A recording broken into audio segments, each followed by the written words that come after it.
오늘 아침 우리에게 주시는 하나님 말씀은 열왕기상 7장 27절에서 39절까지의 말씀입니다. 열왕기상 7장 27절에서 39절까지의 말씀을 봉독하겠습니다. 또 노수로 받침술의 열을 만들었으니 매 받침술의 길이가 4규빗이요 너비가 4규빗이요 높이가 3규빗이라. 그 받침술의 구조는 이러하니 사면 옆 가장자리 가운데에는 판이 있고 가장자리 가운데 판에는 사자와 소와 그룹들이 있고 또 가장자리 위에는 놓는 자리가 있고 사자와 소 아래에는 화합 모양이 있으며 그 받침술에 각각 4 바퀴와 노축이 있고 받침술의 4발 밑에는 어깨 같은 것이 있으며 그 어깨 같은 것은 물두멍 아래쪽에 부어 만들었고 화하는 각각 그 옆에 있으며 그 받침술의 위로 들이켜 높이가 1규빗 되게 내민 것이 있고 그 면은 직경 1규빗 반 되게 반원형으로 우묵하며 그 나머지 면에는 아로 새긴 것이 있으며 그 내민 판들은 네모지고 둥글지 아니하며 4바퀴는 옆 한 옆 밑에 있고 바퀴축은 받침술에 연결되었는데 바퀴의 높이는 각각 1규빗 반이며 그 바퀴의 구조는 병거 바퀴의 구조 같은데 그 축과 태와 살과 통이 다 부어 만든 것이며 받침술에 4 모퉁이의 어깨 같은 것 4이 있는데 그 어깨는 받침술에와 연결되었고 받침술의 위에 둥근 테두리가 있는데 높이가 반 규빗이요 또 받침술의 위에 버팀대와 옆판들이 받침술에와 연결되었고 버팀대 판과 옆판에는 각각 빈 곳을 따라 그룹들과 사자와 종려나무를 아로새겼고 또 그 둘레에 화합 모양이 있더라. 이와 같이 받침술의 10개를 만들었는데 그 부어 만든 법과 크기와 양식을 다 동일하게 만들었더라. 또 물두멍 10개를 노수로 만들었는데 물두멍마다 각각 40밭을 담게 하였으며 매 물두멍의 직경은 4규빗이라. 10받침 수레 위에 각각 물두멍이 하나씩 있더라. 그 받침 수레 5은 성전 오른쪽에 두었고 5은 성전 왼쪽에 두었고 성전 오른쪽 동남쪽에는 그 바다를 두었더라. 아멘. 자, 오늘 7장 27절에서 39절의 말씀을 읽었는데 여전히 계속 솔로몬 성전에 대한 이야기를 기록하고 있는 것입니다. 솔로몬이 성전을 지으면서 그 성전에 여러 그 내부 장식뿐 아니라 또 이제 바깥에 놋 기둥도 세우고 그리고 또 그 앞에 물두멍과 그 물두멍을 옮길 수 있는 받침 수레를 만들게 하시는 그런 내용들을 쭉 기록한 것입니다. 사실 어찌 보면 오늘 본문도 역시 마찬가지로 지금은 우리가 그러한 솔로몬 성전의 모양으로 예배당이 되어 있는 것도 아니고 이제 이렇기 때문에 이러한 자세한 받침 수레의 10개를 어떻게 어떤 모양으로 어떤 크기로 그렇게 만드는가라고 하는 이런 내용들은 실제로 오늘 우리의 신앙의 삶에서 이러한 내용들은 굳이 크게 중요한 것 같이 여겨지지는 않습니다.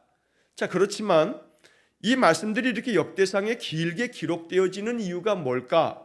가만히 생각해 보면 여러 차례 앞 시간에서 쭉 얘기해 왔던 것처럼 남유다 백성들이 나라가 망해서 바벨론의 포로로 잡혀가고 거기서 70년을 보내는 동안에 기록되어진 이 역사서, 이 열왕기서를 통해서 이스라엘 사람들은 그들의 역사를 계속 생각하고 또 생각하고 그러면서 그들이 하나님 떠난 것에 대해서 회개하고 진심으로 그들이 이 역사를 통해서 그 신앙을 다시금 바로 세우는 그런 소중한 책이 바로 이 열왕기서인데, 그래서 이제 이 남유다 사람들, 즉 이스라엘 사람들에게 있어서 이 열왕기서의 그 앞부분에 이렇게 등장하고 있는 이 성전 건축에 관련된 솔로몬이 성전을 지으면서 그 성전의 여러 내용들에 대한 것들을 역사에 기록해 놓은 것은 그들이 이 남유다 땅에서 바벨론의 포로로 잡혀올 때 바벨론 군대에 의해서 성전이 다 무너진 것을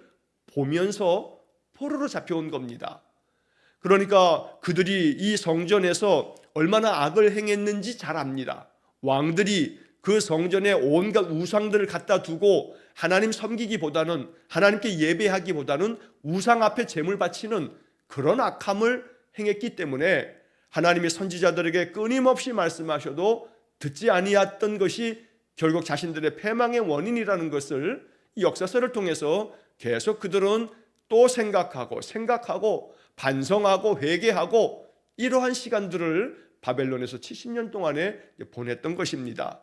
그렇기 때문에 우리가 떠나면서 그 예루살렘의 솔로몬, 그 조상 솔로몬이 지은 그 성전이 다 무너져 내리고 그 성전에 붙어 있는 많은 금박들을 바벨론이 다 탈취해 가고 이런 것들을 보면서 통곡하면서 끌려왔던 이스라엘 사람들에게는 이 역사서에 솔로몬 성전에 대한 자세한 많은 기록들을 남겨둠으로써 우리가 이제 어느 때인가 다시금 고향 땅으로 가게 되면 이 성전을 회복해야 된다, 이러한 성전을 다시 만들어야 된다 라고 하는 그런 소망을 가지고 바로 이 역사서에 이 성전에 대한 이 어떤 것들은 어떻게 만들고 어떤 크기로 만들고 또 그런 장식은 또 어떻게 하고 이런 모든 것들을 상세하게 기록해 놓은 겁니다.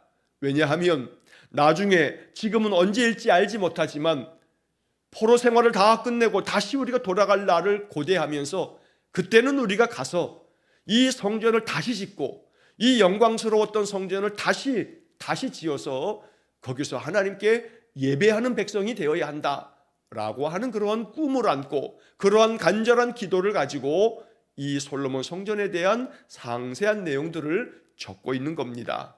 그래서 오늘 우리에게는 별로 의미 없어 보이지만 그러나 이스라엘 사람들에게는 이것이 굉장히 의미심장한 일이었다는 것, 우리가 이렇게 망하게 된 것도 성전 중심의 온전한 신앙의 삶을 살지 못했고 그 성전에 온갖 우상들을 다 갖다 두었던 것들이 하나님 앞에 가증하고 악한 것이었기에 하나님께 심판받은 것이다. 이제 우리가 돌아가면 가장 먼저 시급해야 할 일은 바로 이 솔로몬 성전 같은 영화로운 그 성전을 다시금 지어 하나님 앞에 예배하는 백성이 되어야 한다라고 하는 것들을 마음에 가득 안고 이 역사서를 기록했고 또 그 역사서를 계속해서 배우고 또 가르쳤던 것입니다.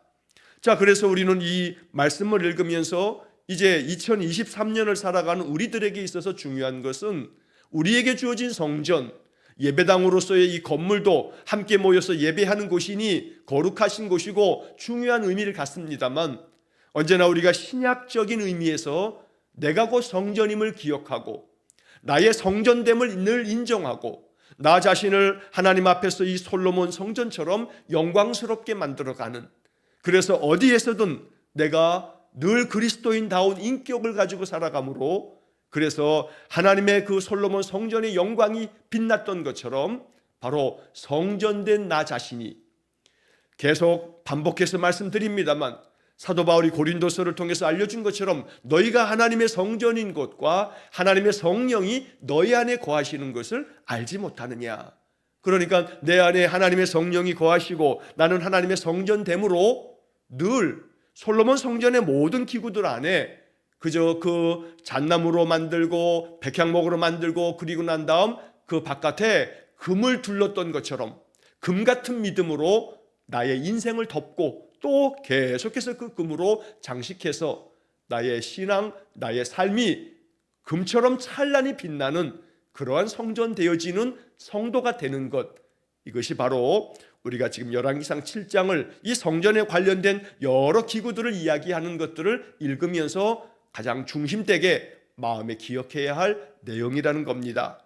자, 오늘 본문의 말씀 27절 말씀서부터 37절까지의 말씀 아주 길게 받침 수레에 대한 이야기를 적어놓고 있습니다. 노수로 받침을 만든 겁니다. 여러분, 화분을 이렇게 가져다 놓아도 그 화분에 밑에다 받침을 두지 않습니까? 이런 것처럼 이제 어떠한 받침을 만들었는데 그 받침을 수레로 만든 겁니다. 그래서 이동이 가능하도록 바퀴도 만들고 그 바퀴 위에다가 이제 이 받침을 딱 만들고 난 다음에 그 위에다 무언가를 올려놓는 거죠.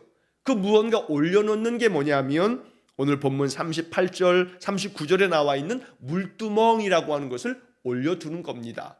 자, 그래서 물두멍을 가지고 물두멍에 대한 이야기와 함께 그 물두멍을 올려서 이동도 가능하게 만드는 그 받침 수레, 바퀴가 달려져 있기 때문에 수레라고 하는 것이고, 그래서 그 받침을 만드는 방법에 대해서 아주 상세하게 기록해 놓고 있는 것입니다. 자, 여기서 이제 우리는 이것의 크기가 어느 정도인가, 또 여기에 어떤 모양들이 있는가, 이런 것들이 쭉 아주 길게 기록이 되어져 있습니다만, 뭐 크기에 관련된 것들은 우리에게 그닥 중요한 어떤 내용들은 아닙니다. 그러나 이스라엘 백성들에게는 이게 중요했다는 말씀을 제가 시작하면서 말씀을 드렸습니다. 자, 그런데 이 받침술의 구조에 대한 이야기들을 쭉 28절 이하에서 이야기를 하면서 장식되어져 있는 그 내용들을 좀 볼 필요가 있습니다. 자, 29절에 보면 그 장식된 내용들 가운데 이러한 표현들이 있습니다. 가장자리 가운데 판에는 사자와 소와 그룹들이 있고, 또 가장자리 위에는 놓는 자리가 있고, 사자와 소 아래에는 화합 모양이 있으며, 자, 여기에 사자, 소, 그룹, 자, 이 그룹이라고 하는 것은 하나님의 천사의 모양을 그룹이라고 말합니다. 하나님의 천사들을 말합니다. 자, 그래서 우리가 모세의 성막에서도 그 모세가 지성소에 바로 증거계, 법궤를 만들 때 그 법궤의 뚜껑이 속죄소라고 하고 시은자라고도 하는데, 그 뚜껑 위에 어떤 장식을 하냐면 양쪽에 날개를 쫙 펼치고 있는 그룹의 형상을 이렇게 만들라고 해서, 그래서 모세가 성막에 그 그룹들의 형상을 만들고, 그리고 성막 휘장에도 그 그룹의 그 모양을 수를 놓는 그런 이야기를 우리가 출애굽기에서 성막의 이야기를 읽을 때 살펴본 바가 있습니다. 자, 이처럼 하나님께서 이스라엘 백성들에게 이렇게 이제 솔로몬을 통해서 성전을 지으면서 이 만들어 놓았던 이 모양들 중에 오늘 이 본문 말씀에서는 사자와 소, 또 그 지성소에 있었던 그 하나님의 천사 그룹들의 모양들이 형상화되어져 있는 그런 모양으로 바로 이 받침 수레를 만들었던 겁니다. 자, 그런데 이 모양들이 그 밑에 또 36절의 말씀에서도 이렇게 말씀합니다. 버팀대 판과 옆판에는 각각 빈 곳을 따라 그룹들과 사자와 종려나무를 아로새겼고, 또 그 둘레에 화합 모양이 있더라 라고 하는 말씀이 나옵니다. 그래서 여기 이 본문에 받침술의 모양을 구성하고 있는 것들 중에서 여기 지금 표현된 것처럼 사자, 소, 그리고 천사들인 그룹, 그리고 종려나무, 또 화합 모양의 그런 어떤 것들을 만들어 놓는 것, 이것이 가지고 있는 영적 의미에 대해서 매일 성경을 가지고 계신 분들은 그 왼편에 해설이 있습니다. 그 해설에 아주 친절하게 잘 설명이 되어져 있는데, 이런 해석도 하나의 해석이긴 합니다. 즉, 물두멍 받침대에 나와 있는 그 사자와 수레, 또 종려나무 그룹, 또 화합 모양의 이런 것들이 각각 의미하는 바에 대해서 이제 하나님이 처음으로 만드신 그런 온 세상들이 잘 회복되어지기를 바라는 그런 마음에서 사자와 소는 각각 맹수와 가축의 대표인데, 그 두 동물이 함께 어우러져 있는 그런 장식을 통해서 바로 하나님 나라의 그 처음 만들었던 그 에덴 동산에서의 그런 모습들이 형상화된 것이다 라고 하는 그런 설명들도 이어져 있습니다. 자, 그런데 또 다른 해석들도 있습니다. 바로 이 사자의 형상은, 사자는 모든 동물들의 왕이다라고 부를 만큼 아주 강한 힘을 가지고 있습니다. 그래서 어떤 학자들은 이 사자, 소, 또 그룹, 또 종려나무, 화합 모양, 이러한 해석들을 바로 지금 우리 매일 성경에 나와 있는 이런 해설로 이렇게 해석하는 그런 또 사람들도 있고, 또 이 사자는 하나님의 그 통치하심을 의미하는 거다라고 해석하는 그러한 사람들도 있습니다. 즉, 사자의 용맹처럼 하나님의 그 용맹스러운 다스림, 그 하나님의 통치권을 의미하는 것이고, 또 소라고 하는 것은 이것은 사람을 위하여 헌신하고 순종하는 그런 것들을 통해서 하나님께서 이 사자와 소의 형상을 받침술에 이렇게 형상화시킴으로써 하나님께서 우리 모든 인생들을 다스리실 것이다 라고 하는 것과, 하나님이 마치 우리 인생들에게 이렇게 다스릴 때 모든 인생들은 그 소와 같이 헌신하고 그 다스림에 순종하는 그러한 모습들을 형상화한 것으로서 사자와 소는 각각 바로 하나님과 하나님의 다스림을 받는 그 하나님의 백성들에 대한 그런 형상화된 모양이다 라고 이렇게 해석할 수도 있겠다는 겁니다. 또한 동시에 화합 모양도 있고 종려나무 모양도 아로 새겨 놓았는데, 이 종려나무는 영광스러운 것들을 찬송하는 그런 도구로 사용이 되어집니다. 그래서 예수님께서 예루살렘에 입성하실 때 그 많은 백성들이 예수님께서 낙이 타고 지나가는 그 길에서 종려나무 가지를 꺾어서 호산나를 외치면서 그 종려나무 가지를 예수님 가는 길에다가 쫙 펼쳐 놓으면서 예수님의 그 종려나무 그 가지 사이에 바닥에 놓여 있는 그곳을 지나가시는 장면이 나오게 됩니다. 이처럼 승리하고 돌아오는 왕과 개선 장군에게 그 종려나무를 통해서 환호를 보내고 그들의 그 치적과 그들의 업적을 기리는 영광을 보내는 그런 도구로 종려나무가 사용되었다는 겁니다.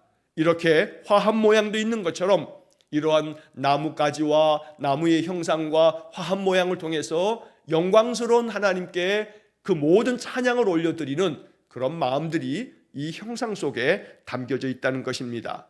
자, 상세한 그 모양들과 또 그 외에 어떤 규격들, 이것을 어떤 곳에다가 어떻게 장식하느냐, 이런 어떤 설명들은 오늘 우리에게 있어서 이것은 큰 의미가 있지 않기 때문에 여기서 중요한 그런 몇몇 모양의 그 형상들에 대한 것만 말씀을 드리고 이 받침수레에 대한 것들은 이렇게 지나가겠습니다. 37절에는 이 받침수레를 10개를 만들라고 말씀합니다. 왜냐하면 그 다음에 이어지는 38절, 39절에 물두멍을 만드는데 물두멍 10개를 만들고 그 물두멍 10개를 올려놓아서 이동도 가능하게 만드는 받침을 만드는 것이기 때문에 물두멍 숫자와 똑같이 10개를 만듭니다.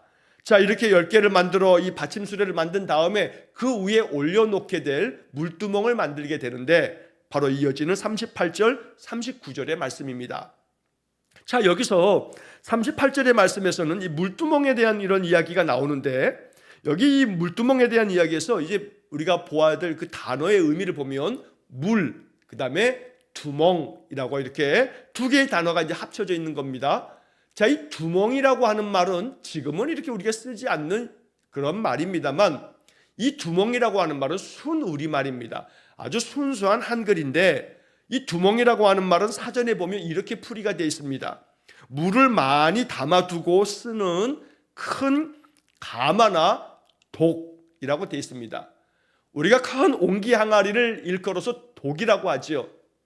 그래서 지금은 주거 문화가 다 아파트로 되어 있으니까 집에다가 독을 갖다 둘 수도 없는 그런 형편 속에 있습니다만, 옛날에는 집집마다 소위 말해 장독이라고 부르죠. 장을 담아두는 그 독이 집에도 다 크고 작은 옹기 독들이 많이 있었습니다. 자, 여기 이 두멍이라고 하는 말이 그렇게 물을 가득 많이 담아두는 그러한 독을 말한다라고 국어사전에 이렇게 두멍이라고 하는 말이 풀이가 되어져 있습니다. 자, 그러니까 물을 담아두는 큰 그릇, 큰 독, 그래서 이 두멍이라고 하는 말과 함께 물두멍이라고 써 있는 겁니다. 자, 그런데 이 물두멍을 만들라 하신 것에 물두멍의 그 사용처, 뭐 때문에 만드나 라고 하는 부분에 있어서 솔로몬 성전에 대한 이러한 이야기가 역대하에도 기록이 되어 있습니다. 자, 역대하 4장을 보게 되면 지금 오늘 본문의 이야기가 역대하 4장에서도 이 받침수레에 대한 것과 물두멍에 대한 이야기가 또 거의 같이 기록이 되어져 있는데, 그 역대하 4장 6절의 말씀에 보면 이 물두멍에 대한 이야기 설명을 하면서 이 물두멍은 번제물을 씻는 데 사용되어진다는 설명이 붙어져 있습니다. 자, 그래서 이 물두멍의 목적은 이스라엘 백성들이 하나님 앞에 제사하기 위해서, 예배드리기 위해서 소나 양이나 염소나 또한 집비둘기나 산비둘기를 가져오게 되면 이 가져오는 제물들을 깨끗하게 씻어서 번제물로 드리기 전에 깨끗이 씻는 그런 용도로 물두멍이 사용이 되었다는 것입니다. 자, 그리고 이 38절의 설명에 보게 되면 이 물두멍을 10개를 노수로 이렇게 만드는데 그 물두멍마다 각각 40밭을 담게 하였으며, 자, 여기 40밭이라는 말이 나옵니다. 앞서도 우리가 설명을 드렸습니다만 이 밭이라고 하는 것은 1밭은 22리터 정도가 됩니다. 그러니까 40밭 그러면 880리터 정도가 되는 겁니다. 뭐 리터가 22리터 혹은 880리터 그러면 이게 우리의 마음속에 바로 그저 이미지가 떠오르지 않습니다만, 여러분 우리가 생수를 이 가게에서 사 먹을 때 1리터짜리가 있고 그러죠. 1리터 페트병 이렇게 생각하시면 됩니다. 그러면 커다란 1리터 페트병에 담겨져 있는 물이 880리터다 그러면 880개가 있는 겁니다. 그러면 대충 1리터짜리 작은 물통 그것이 880개가 있다고 한다면 그게 40밭 이 정도의 물을 담을 수 있는 그런 크기의 물두멍이라는 것을 우리가 이제 알게 됩니다. 자, 그런데 이 물두멍의 그 직경은 4규빗이고 그리고 그 받침 수레 위에 이 물두멍을 하나씩 다 올려놓았다 이렇게 말씀하고 있습니다.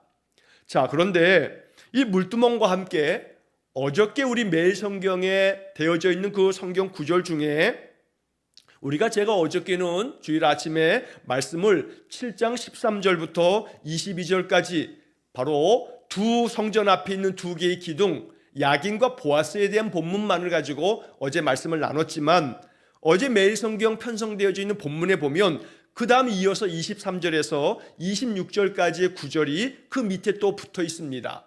자, 그래서 그 23절에서 26절까지는 놋으로 만든 바다, 놋바다라고 하는 표현이 적혀 있는데, 이 부분에 대한 것들은 어제 설교 시간에는 다루지 않은 그런 본문들입니다.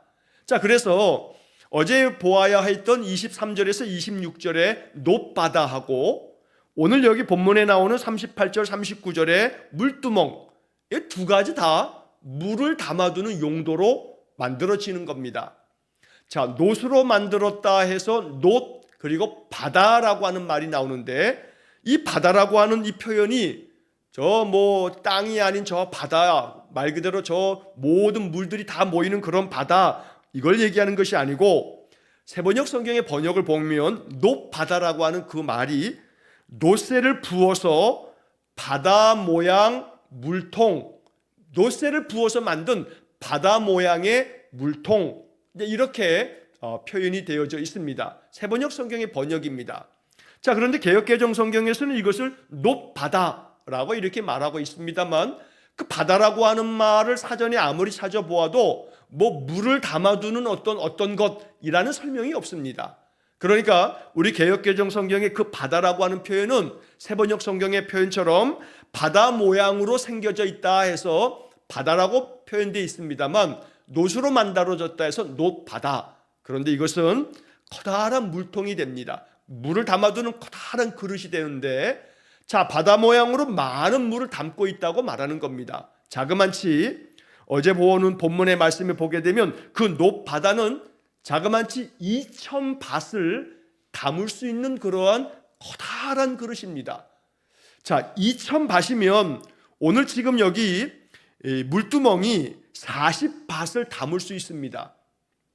이 물두멍 하나가 40밭, 즉 880리터를 담습니다. 1리터짜리 페트병 880개의 물을 담는 겁니다. 그런데 그 물두멍이 하나가 그런 거고, 그 물두멍을 몇 개를 만들었냐면 10개를 만들었습니다. 자, 그런데 이 물두멍이 40밭을 담는데 어제 보아야 할 그 본문의 놋바다는 성경의 본문에 뭐라고 되어 있냐면 2000밭을 담습니다. 그러면 생각해 보면, 자, 40밭을 담는 것에 50배 크기가 2000밭입니다. 자그만치 2000밭은 44,000리터가 됩니다.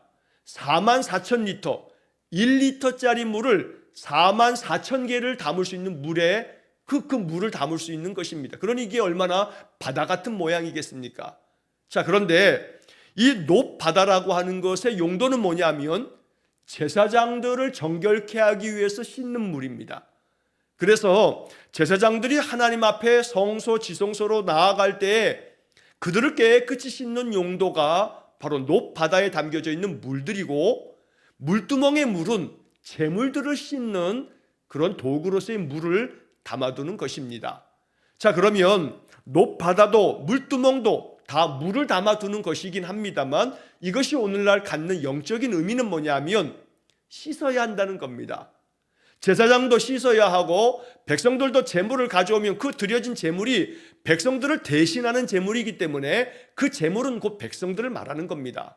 나의 모든 죄악된 것들을 내가 그 죄에 대한 그 형벌을 받아 마땅하지만 내가 죽을 수 없으니 이 제물들이 나를 대신해서 희생 제물이 되어진다 하는 그런 의미가 제물 속에 담겨 있는 겁니다. 그렇기 때문에 그 제물을 가져오면 제물을 깨끗이 씻는 그런 목적으로 만들어진 도구가 물두멍이라는 겁니다. 그렇기 때문에 우리는 높바다 이야기 또 오늘 물두멍 이야기를 읽으면서 우리가 마음 가운데 묵상하는 것은 제물된 우리 성도들의 모든 삶과 또 왕같은 제사장의 사명을 가지고 있는 하나님의 성전된 우리 성도들, 즉 높바다나 물두멍이나 모두가 다 오늘 우리가 신약적인 의미에서 해석하자면 바로 우리 성도들 모두가 이 높바다와 물두멍에 담겨져 있는 물로 깨끗이 정결하게 씻어야 된다는 겁니다. 즉 우리의 신앙, 우리의 삶이 늘 정결함을 가져야 된다는 말씀을 전하고 있다는 것입니다. 예수 그리스도의 그 십자가의 죽으심 속에 예수님은 십자가에 죽으시면서 그 로마 군사들이 그 창으로 옆구리를 찌를 때 그 옆구리에서 물과 피가 쏟아져 내렸다고 성경은 기록합니다. 그러니까 바로 이 높바다와 물두멍에 담겨 있는 물로 제사장들이 정결해지고 백성들의 드려진 제물을 정결케 할 때 이 모든 것들은 신약의 의미로 해석하자면 예수 그리스도의 보혈로 깨끗이 씻음 받아야 할 성도들의 삶을 말씀하고 있다는 겁니다. 주님의 보혈로 우리가 씻겨지기를 원합니다. 예수님의 그 십자가에서 흘려주신 물과 피로 우리의 마음이 정결해지고 우리의 생각이 정결해지고 우리의 삶의 버릇과 습관이 정결해지고 우리의 생활 양식이 정결해지고 그래서 깨끗한 마음 깨끗한 심령으로 인생을 살아갈 때 하나님께서 우리를 기뻐하시며 우리는 하나님 백성다운 하나님 자녀다운 그런 모습을 가지고 인생을 사는 아름다운 성도가 될 줄로 믿습니다. 그래서 이러한 성전의 여러 도구들이 가지고 있는 영적인 의미를 신약적인 의미를 우리가 마음속에 이해하면서 이 본문의 말씀을 묵상할 때 말씀이 오늘 우리에게 어떤 의미가 되어지는지를 우리가 생각하게 되는 것입니다. 그래서 오늘 본문의 말씀을 통해서 다시 한번 내 삶이 정결해지기를 원합니다. 내가 정결한 마음으로 살아가겠습니다. 세상의 허탄한 것들, 그저 부질없는 것들에 마음 신경 쓰거나 그것에 집착하지 아니하고 오직 여호와 하나님 앞에 내 삶이 거룩해지고 내 삶에 하나님의 덕이 가득해서 내 삶이 신앙으로 말미암아 나의 인격이 더욱더 고상하고 아름다워지고 세상 사람들에게도 존경받을 만한 그런 아름다운 인격으로 우리가 살아가는 것, 이게 바로 하나님의 백성에게 명하신 바로 그 성전된 우리들의 삶이 되어야겠다는 겁니다. 그러므로 솔로몬의 이 아름다운 성전에 담겨져 있는 이러한 도구들이 우리의 신앙 속에도 내 삶이 이렇게 되어지는 그런 은혜가 있도록 오늘 한 날도 언제나 그리스도의 보혈로 나를 씻어주셔서 내 마음과 생각과 감정과 의지와 모든 것들이 새로워지는 귀한 은혜가 있으시기를 주의 이름으로 간절히 축원합니다. 기도하겠습니다. 사랑과 자비가 풍성하신 하나님, 솔로몬 성전을 짓게 하셔서 그 성전의 많은 것들을 기록한 열왕기서의 말씀들이 오늘 우리에게 주는 의미가 무엇인지 영적으로 깨닫게 하셔서 늘 그 말씀으로 인해서 우리의 신앙과 우리의 삶이 더욱더 성숙되어져 가도록 은혜를 내려 주옵소서. 물두멍을 만들고 높바다를 만들고 이 큰 물을 담는 도구 속에서 제사장이 정결해지고 드려지는 제물을 정결케 함처럼 우리의 신앙의 삶이 그렇게 정결해지기를 간절히 원합니다. 물두멍 밑에 받침수레를 만들어 물두멍을 그 필요에 따라서 이동케 만들어 주므로 언제나 어디에서나 드려지는 그 제물을 성전 앞에서 깨끗이 씻는 데 있어서 그저 아무런 불편함 없이 만든 그 받침수레의 모양을 통해서도 형상을 사자와 소와 종려나무와 화환의 모양으로 만들었다 함이 하나님의 그 다스리심이 사자의 용맹함 같이 내 삶을 다스려 주시고 나는 오직 소같이 우직하게 헌신하고 순종하고 충성하는 그런 신앙으로 응답하는, 그래서 종려나무의 그 영광스러운 그 찬양처럼 우리가 그렇게 하나님께 영광을 돌리며 하나님의 그 영광스러움이 또한 나에게도 영광이 되는 그런 복된 삶이 되게 해 주옵소서. 오늘도 한날의 삶을 주님과 동행합니다. 주님, 우리 안에 그리스도의 보혈이 차고 넘쳐 흐름으로 인해서 우리의 삶 속에 영과 육이 더욱더 강건해지며 우리의 삶이 더욱더 윤택해지고 풍성해지는 은혜가 있게 하시고 이런 모든 삶을 통해서 감사가 넘쳐나는 복된 하루, 또 이 한 주가 되게 해 주옵소서. 오늘도 모든 것을 주님께 의탁하오며 예수님 이름으로 기도하옵나이다. 아멘. 우리 구주 예수 그리스도의 은혜와 하나님 아버지의 극진하신 사랑과 성령의 교통하심이 물두멍과 또 높바다에 담겨져 있는 이 물로 정결케 되어짐처럼 우리는 오직 예수 그리스도의 십자가의 보혈로 정결함으로도 우리의 인격과 우리의 신앙이 하나님 앞에 영광된 삶을 살기를 간절히 소망하며 기도하는 머리 숙인 귀한 성도들 위해와 저들 가정과 온 가족들 위해 영원토록 함께 하시길 축원하옵나이다. 아멘.